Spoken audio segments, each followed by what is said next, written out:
If you've ever wished you could profit when prices go down, you're in the right place. Today, we'll explain short orders, a powerful tool that lets you benefit during market declines. We'll keep it simple and fun. Ready? Let's go.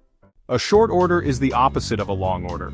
Instead of buying an asset expecting it to increase in value, you borrow and sell it, then repurchase it later when the price drops. Your profit comes from the difference between the selling and buying prices. Imagine borrowing a friend's gadget, selling it for $100. Later, you buy it back for $70 and return it.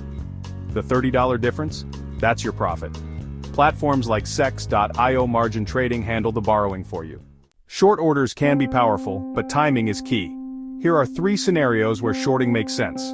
When markets are in a downtrend, if prices are steadily declining, shorting lets you profit as the market falls. When negative news hits, like regulatory changes or poor earnings, when technical analysis shows resistance levels, if an asset struggles to rise above a level, it may drop, making it a good time to short. Short orders are a fantastic way to profit in declining markets, but they require careful timing and risk management. Learn the basics, analyze the trends, and experiment responsibly. Whether markets are rising or falling, there's always an opportunity to trade smart. Good luck. Join us and reach your next crypto level.